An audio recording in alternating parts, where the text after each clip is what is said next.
अच्छा तो बिस्मिल्लाहिर्रहमानिर्रहीम। अब जो है ये मैथमेटिक पेपर 4 है 2016 का। तो इसके अंदर हम लोग करने लगे हैं सेक्शन सी। ठीक है, ये रहा इसका सेक्शन सी और ये रहा ड्राइव द सेरेट फर्नेट फार्मूला। और ये तीनों जो है ड्राइव करने हैं। ये हर साल जो है बार बार रिपीट होता रहता है। तो पहले ये वाला हम लोग कर लेते हैं सॉल्व। अच्छा तो सबसे पहले हमने यहाँ पर ये पहला वाला उतार लिया, D T upon D S is equal to K N vector. इसके बराबर हमें प्रूफ करना है। तो यहाँ पर कुछ वेक्टर की प्रॉपर्टी यूज़ हुई है। जैसा हमें पता है टी डॉट टी वन के बराबर होता है। जब टी डॉट टी आपस में मल्टीप्लाई होगा टी स्क्वायर हो गया, टी स्क्वायर यानी ये 1 के बराबर है। ठीक है, ये एक प्रॉपर्टी बताई गई है। अच्छा तो अब क्या करेंगे, अब इसको जो है ना डिफ्रेंशिएट कर देते हैं हम लोग, इसको भी और इसको भी। जब ये डिफ्रेंशिएट होगा तो 2t D T upon D S आ जाएगा इज़ इक्वल टू 0 आ जाएगा। क्यों? क्योंकि 1 0 हो जाएगा और ये 2t बन जाएगा। विद रिस्पेक्ट टू s करेंगे क्योंकि हमें D T upon D S बनाना है इस वजह से। ठीक है, इसके बाद हम लोगों ने क्या करा, ये 2 जो यहाँ पर मल्टीप्लाई हो रहा है ये इधर आगे डिवाइड होगा तो 0 से कुछ भी चीज़ डिवाइड हो 0 ही रह जाएगी। तो यहाँ क्या बच गया, सिर्फ T dot D T upon D S. ठीक है, अच्छा अब हमें क्या पता है, हमें ये पता है कि D T upon D S जो है परपेंडिकुलर है टी से। क्यों? दोनों आपस में मल्टीप्लाई हो रहे हैं, मतलब ये दोनों के दोनों एक दूसरे के परपेंडिकुलर हैं। अच्छा तो इसका मतलब क्या है, इसका मतलब ये है कि जो ये टर्म है ना D T upon D S, ये ऑस्कुलेटिंग प्लेन की तरफ जो है ना इसका मतलब कह सकते हैं इसकी डायरेक्शन होगी।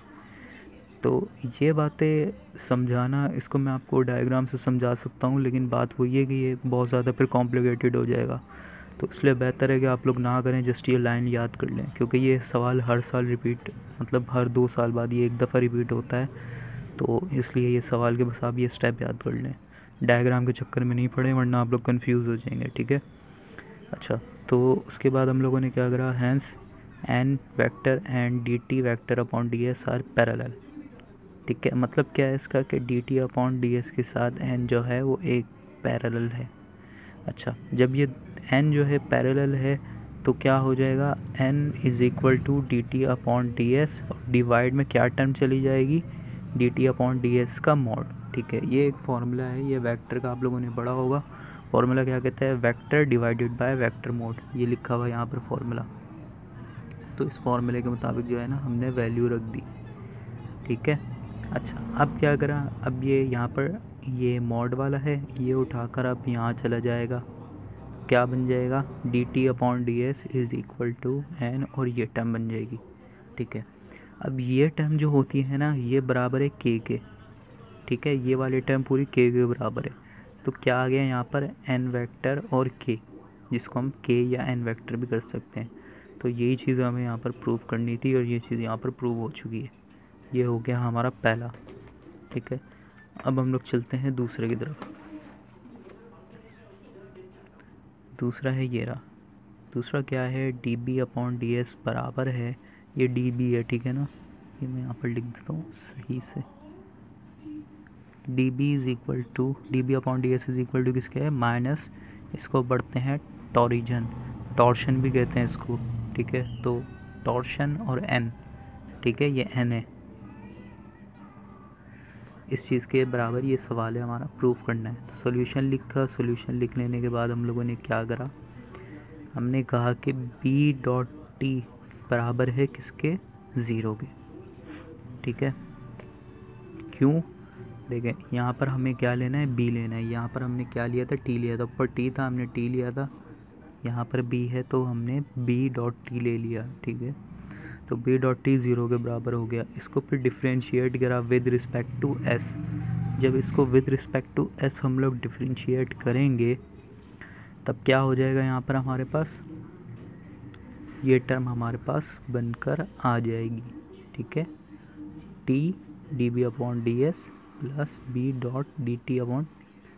कैसे बना ये, यू डॉट वी का फॉर्मूला लगा, जैसे डिफ्रेंशिएट करते हैं फर्स्ट वो क्या कहते हैं, ये वाला जो है एडिटिव आ गया, फिर इसका डेरिवेटिव ले लिया, फिर ये वाला एडिटिव आ गया, इसका डेरिवेटिव ले लिया। ठीक है, तो अच्छा, अब हम लोगों ने क्या करा, टर्म हमने एडिटिव लिख दी, प्लस का साइन ऐसे आ गया। अच्छा, अब सवाल, अब आ गई ये चीज़, B dot D T upon D S है, इसकी जगह पर K N dot B is equal to zero, ये चीज़ हमने लिख दी। ठीक है, ठीक है। तो अब हमने क्या करा, ये वाली हमने वैल्यू एडिटिव उतार ली, प्लस ये पूरी टर्म हमारे पास ज़ीरो हो गई, इज़ इक्वल टू ये टर्म भी जो है हमारे पास ज़ीरो है। ठीक है, तो अच्छा, अब हमने क्या करा, here D B upon D S, ये परपेंडिकुलर है किसके, टी के साथ परपेंडिकुलर है। परपेंडिकुलर है तो मतलब वैल्यू क्या हो जाएगी, 1 हो जाएगी। तो हमने ये लिख लिया, वही काम कर लिया जो हमने यहाँ पर करा था पहले, T dot T is equal to 1, T square is equal to 1, यहाँ पर भी हमने यही काम कर लिया।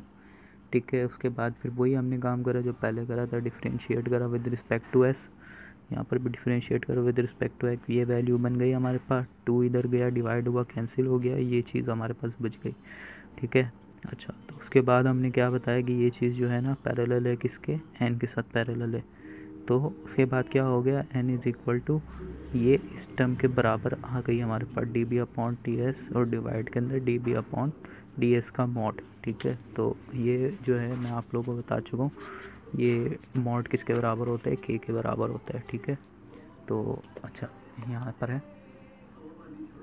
तो फिर हमने क्या लिखा, हमने यहाँ पर लिख लिया D P upon T S लिख लिया, इज इक्वल टू एन, और ये आ गया हमारे पास मॉड के अंदर ये D B upon D S आ गया। ठीक है, एन का एन नेगेटिव रहा, और ये चीज़ हमारे पास किसके बराबर हो गई, टॉर्शन के बराबर हो गई। ठीक है, ये टॉर्शन के बराबर हो गई। अगर यहाँ पर टी होता तो के बराबर हो जाता, लेकिन यहाँ पर बी है तो टॉर्शन के बराबर हो गया। ठीक है, तो उसके बाद क्या करा, अच्छा, अब ये जो है इसके अंदर माइनस ऐड हुआ, क्यों हुआ, नेगेटिव डायरेक्शन के अंदर। टॉर्शन अगर नेगेटिव मूव कर रहा है ऐसे, तो मतलब क्या है इसका, कि इसकी डायरेक्शन जो है ना नेगेटिव की तरफ जा रही है।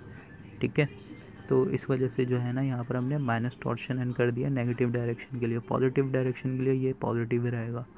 अब ये डायग्राम की वजह से मैं इसी वजह से आप लोगों को नहीं समझा रहा, वरना बहुत कन्फ्यूजन हो जाएगी आप लोगों को, और डायग्राम टाइम भी बहुत ज़्यादा कंज्यूम करेगा पेपर में, तो इसलिए बेहतर है इसको छोड़ें, जस्ट डायरेक्ट ये स्टेप कर लें।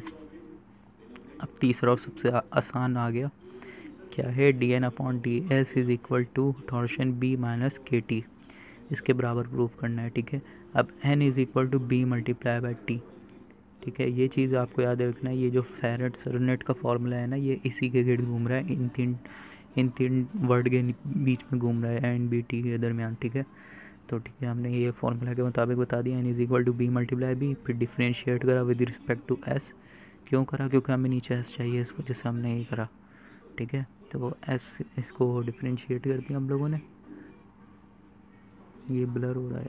अच्छा, डिफ्रेंशिएट कर लेने के बाद इज़ इक्वल टू, फिर ये यहाँ पर आ गया, फिर ये यहाँ हो गया, ये पूरा डिफ्रेंशिएट हुआ बेसिकली। ठीक है, तो मैं इसको एक्सप्लेन नहीं करा, आप लोगों को पता होगा डिफ्रेंशिएट कैसे करते हैं।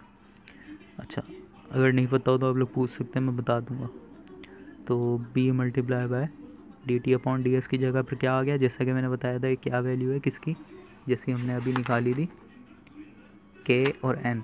ठीक है ना, यही वैल्यू आ गई इस चीज़ की जगह पर। ठीक है, फिर यहाँ क्या आ गया, प्लस, अच्छा, D B upon D S, D B upon D S देखें, ये क्या निकाला था हमने, माइनस का टॉर्शन एन निकाला था, तो बस माइनस का टॉर्शन एन हमने ले लिया, सिंपल।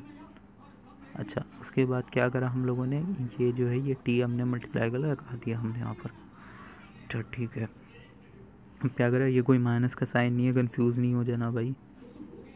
ठीक है, तो बी मल्टीप्लाई बाय के एन वेक्टर। ठीक है, उसके बाद क्या करा हम लोगों ने, प्लस ब्रैकेट के अंदर ये माइनस का टी एजिटिव, ये N vector multiply by T vector, ये हमारे पास वैल्यू आ गई। अच्छा, क्या होगा हमारे पास, जब ये आपस में मल्टीप्लाई होंगे तो माइनस का टी आ जाएगा हमारे पास। ठीक है, प्लस माइनस टॉर्शन ऐसे ही, और एन मल्टीप्लाई बाय बी हुआ तो क्या आ गया हमारे पास, एन मल्टीप्लाई बाय टी हुआ तो बी आ गया। क्यों आ गया भाई, देखो, N is equal to B T है ना। ठीक है, और यहाँ का है N multiply by T, N और टी गिवन हो रहे हैं, तो ये किसके बराबर होगा, ये बी के बराबर होगा। ठीक है, ये समझाना मुश्किल है, मैंने पहले ही बताया था ये 3 टर्म के दरमियान घूम रहा है, ठीक है। अगर यहाँ पर b मल्टीप्लाई बाय, क्या हो गया, अच्छा टाइम कम हो रहा है, मैं समझा नहीं सकता, 10 मिनट से ज़्यादा हो गई वीडियो। अच्छा तो भाई ये आप लोग देखें, ये जो है यहाँ पर ये आ गया, फिर k मल्टीप्लाई और यहाँ पर -t आ गया और यहाँ पर b आ गया, ठीक है।